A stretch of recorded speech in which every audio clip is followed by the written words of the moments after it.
នេះនាំមកជូនដោយរីករាយជាមួយសេវាទូរស័ព្ទគុណភាពល្អឥតខ្ចោះនិងអត្រាតម្លៃទាបបំផុតពី Cell Card ក្រុមហ៊ុនទូរស័ព្ទចល័តលំដាប់ថ្នាក់លេខ1នៅកម្ពុជា EasyCom គឺជាក្រុមហ៊ុនអ៊ីនធឺណិតល្អផ្ដាច់គេនិងធំជាងគេបង្អស់នៅកម្ពុជា Infinity Insurance បាទសូមគោរពនឹងជម្រាបសួរទូនិជនជាទីគោរពបាទសម្រាប់ព័ត៌មានចុងសប្តាហ៍នៅក្នុងថ្ងៃនេះខ្ញុំបាននឹងលើកយកនៅព្រឹត្តិការណ៍សំខាន់ដើម្បីជម្រាបជូនដល់ទូនិជនព្រឹត្តិការណ៍ជាដំបូងនេះគឺគណៈបកនយោបាយទាំងពីរបានជួបគ្នានៅឯរដ្ឋសភាដើម្បីលើកឡើងនៅ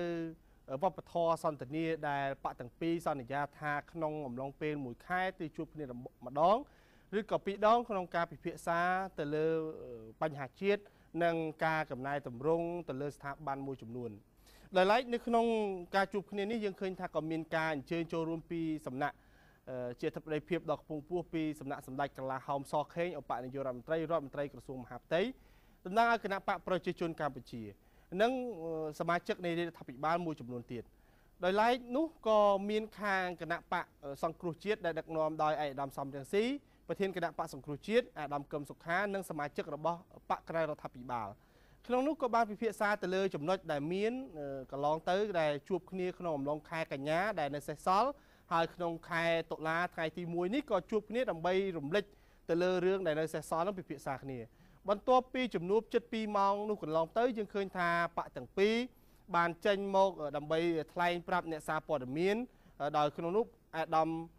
សំរងស៊ីក៏ដូចជាសម្ដេចកន្លះហោមសខេងឧបនាយករដ្ឋមន្ត្រីក្រសួងមហាផ្ទៃបានប្រគល់ភារកិច្ចទៅឲ្យអាដាមប៉ែនបញ្ញានិងអាដាមអេងឆៃអៀងដើម្បីបញ្ជាក់ឲ្យអ្នកសារព័ត៌មានដឹងអំពីខ្លឹមសារហើយបកទាំងពីរក៏គ្រោងជួបគ្នានៅសប្តាហ៍ក្រោយនេះបន្តទៀតដើម្បីពិភាក្សាទៅលើបញ្ហាដែលនៅពុំទាន់បានឯកភាពគ្នាទាំងស្រុងអញ្ចឹងសូមអញ្ជើញតាមដានប្រសាសន៍ដោយសារខ្ញុំបានមិនអធិប្បាយឲ្យវែងឆ្ងាយព្រោះថាខ្លឹមសារទៅលើថ្នាក់ដឹកនាំនៃគណៈបកទាំងពីរបាទសូមអញ្ជើញបាទខ្ញុំឯកភាពតាមយោបល់របស់អាដាមអេងឆៃអៀងអនុប្រធានគណៈកម្មការពិសេសចំពោះកិច្ចតាមការពិតទៅយើងបានខិតខំនៅក្នុងការងារនេះប្រជុំជាច្រើនលើកហើយយើងបានស្រុះស្រួលគ្នាធ្វើការកែសម្រួល14ប្រការលើ83ប្រការនៃបទជាផ្ទៃក្នុងចាស់យើងនៅសល់តែចំណុចបន្តិចបន្តួចដែលត្រូវពិភាក្សាគ្នាឡើងវិញដើម្បីដាក់ជូនប្រធានក្រុមតំណាងរាស្ត្រគណៈដឹកនាំក្រុមតំណាងរាស្ត្រលោកពិនិត្យចង្ក្រួយហើយនឹងសម្រាប់ដើម្បីបញ្ចូលទៅកិច្ចប្រជុំនៃសម័យប្រជុំពេញអង្គរបស់រដ្ឋសភាសូមជម្រាបជូនប៉ុណ្ណឹងចំណុចសេសសល់ហ្នឹងមិនមែនថាมันឯកភាពគ្នាទេគឺថាយើងត្រូវទៅរៀបចំសម្រួលពាក្យពេចន៍មានចំណុចខ្លះតាក់ទងនឹងពាក្យពេចន៍ចំណុចខ្លះគឺយើងត្រូវមានថាត្រូវបន្ថែមឬក៏មិនតែបន្ថែមប៉ុណ្្នឹងទេហើយលទ្ធផលរួមយ៉ាងណាហ្នឹងចាំតែលទ្ធផលប្រជុំលើក្រោយហ្នឹងយើងនឹងដឹងអ្នកសារព័ត៌មាននឹងដឹងបាទព្រោះដោយសារដោយឯកឧត្តមបណ្ឌិតតែបញ្ញាបានលើកឡើងហ្នឹងគឺថាយើងបានពិនិត្យទៅលើមាត្រាបកា14បកានៃបទបញ្ជាផ្ទៃក្នុងចំណោមជាង80បកាហ្នឹងដើម្បីមើលឡើងវិញហើយក្នុងស្មារតីធ្វើយ៉ាងណាដើម្បីពង្រឹងការងាររដ្ឋសភាច្រើនដែលយើងបានជជែកគ្នាច្រើនឯកឧត្តមបណ្ឌិតបានដឹកនាំគណៈកម្មការពិសេសចំពោះកិច្ចហ្នឹងគឺគ្នា8នាក់ហ្នឹងយើងបានជជែកនិយាយរួមទៅតាំងពីខែកុម្ភៈឆ្នាំ2015នេះហើយយើងទើបតែបញ្ចប់ឬហើយបើយើងទៅដាក់ឆ្លងយោបល់ដើម្បីឲ្យថ្នាក់ដឹកនាំតំណាងរាស្ត្រគណៈបកសម្លេងភាគតិចនិងសម្លេងភាគច្រើនហ្នឹងពិនិត្យសម្រាប់បាទអញ្ចឹងទេទូនិជននៅសប្តាហ៍ក្រោយយើងរងចាំមើលថាតើបកទាំងពីរហ្នឹងតើនឹងមានផែនការអីបន្តទៀតហើយអ្វីដែលនៅភាពមិនចុះសម្រុងជាមួយគ្នាហ្នឹងគឺនឹងអាចលើកយកមកបំពេញបន្ថែមឲ្យគ្នាទៅវិញទៅមកហ្នឹងបានកម្រិតណាតទៅទៀតបាទនេះគឺជាការបញ្ជាក់ឲ្យឃើញថាបកទាំងពីរបានប្រើប្រាស់នៅយន្តការវប្បធម៌សន្តិនិកហើយកន្លងមកប្រមុខរដ្ឋាភិបាលកម្ពុជាសម្ដេចតេជោហ៊ុនសែននាយករដ្ឋមន្ត្រីនៃប្រជាជាតិកម្ពុជាសម្ដេចធ្លាប់បានមានប្រសាសន៍ឲ្យថាចេញ ពីគណៈដែលអសន្ននេះត្រូវបានសម្ដេចតេជោហ៊ុនសែនចាត់ទៅមកហើយក្នុងការដឹកវប្បធម៌សន្តានានេះពិបាកតែម្ដងបាទ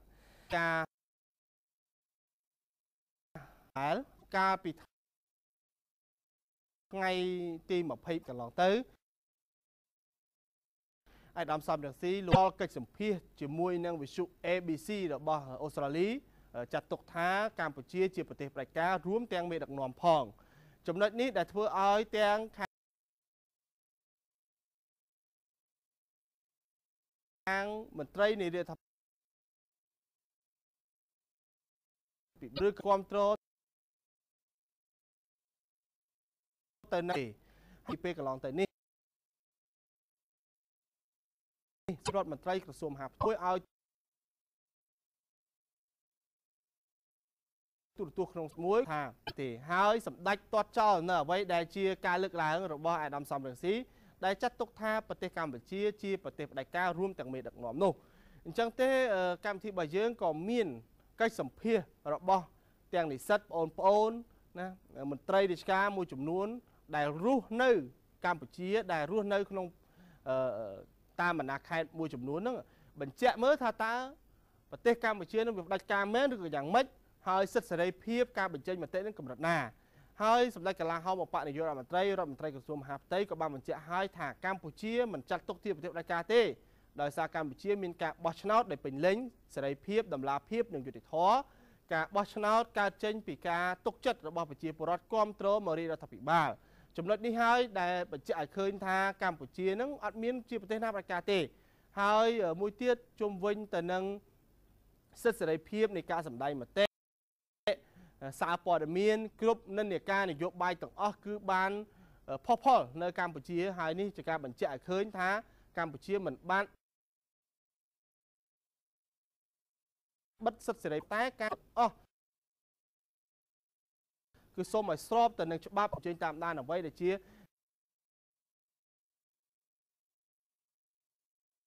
ការលើកឡើងរបស់បងប្អូននេះសិទ្ធិនឹងខ្ញុំចង់តាអញ្ចឹងទៅ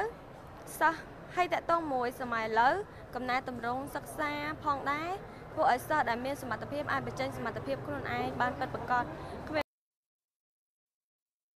នពើពុករលួយក្នុងការនឹងឈានទៅរកប្រទេសអភិវឌ្ឍដោយបណ្ដាប្រទេសមហាអំណាចដូចគេដែរហើយ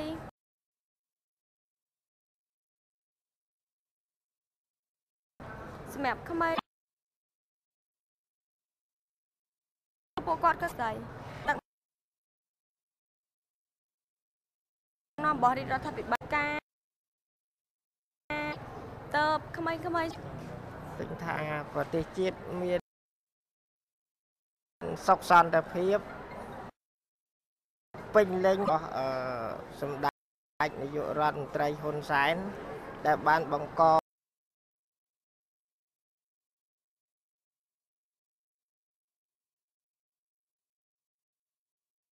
្យប្រជាពល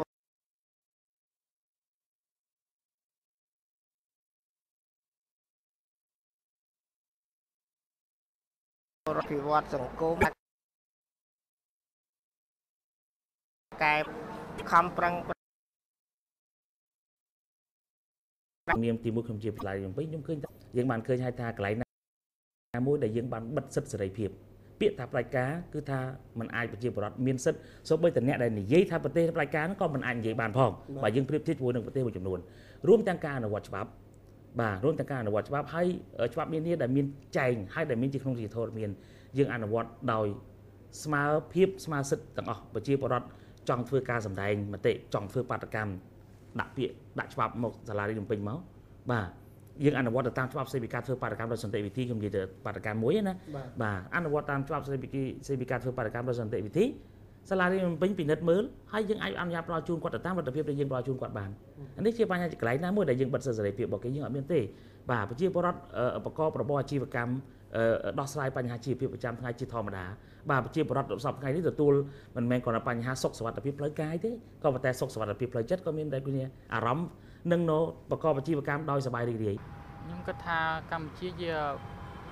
ប្រទេសមួយដែលសេរីមិនមែនជាផ្ដាច់ការទេបាទតែបើអ្នកគេនិយាយបែបហ្នឹងបងយល់ឃើញយ៉ាងម៉េចដែរបាទ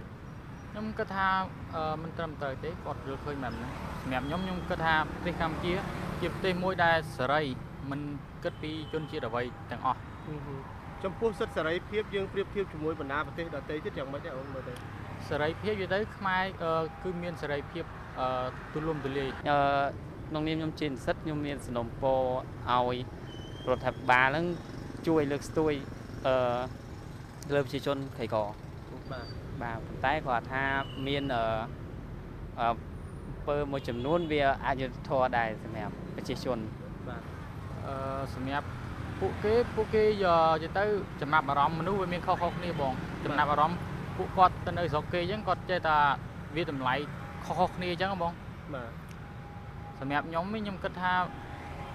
មានអ្វីខុសគ្នាប្រហែលទេអ្នកដែលទៅនៅស្រុកគេនិងនៅកម្ពុជាអញ្ចឹងបាទប៉ុន្តែចំពោះបងអូន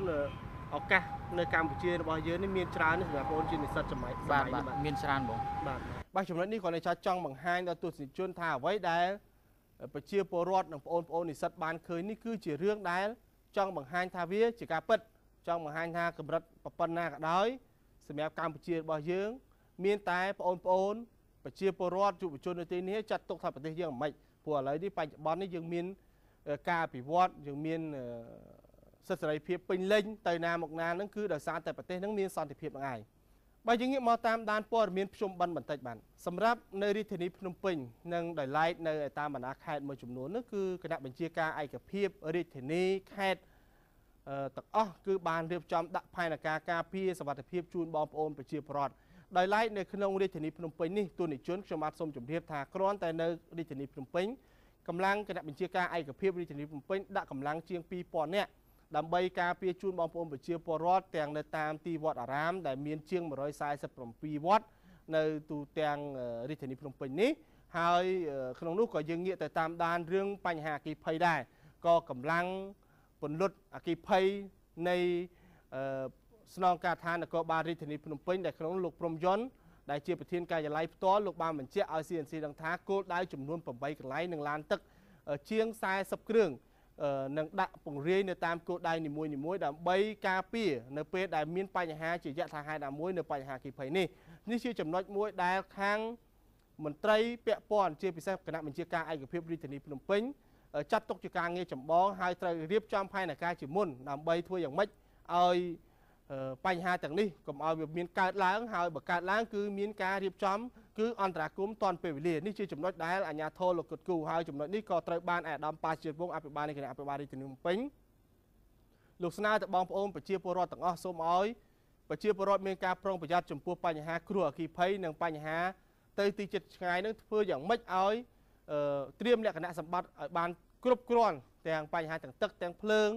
ទាំងធុកទៀននឹងគ្រប់សពបែបយ៉ាងកុំឲ្យមានបញ្ហាណាមួយកើតឡើងជាយថាហេតុបាទទូនិជនជាទីគោរពបាទកម្មវិធីរបស់យើងខ្ញុំសូមពេលសម្រាប់តែសិននៅវគ្គក្រោយទូនិជនលោកបានជ្រាបនៅព័ត៌មាន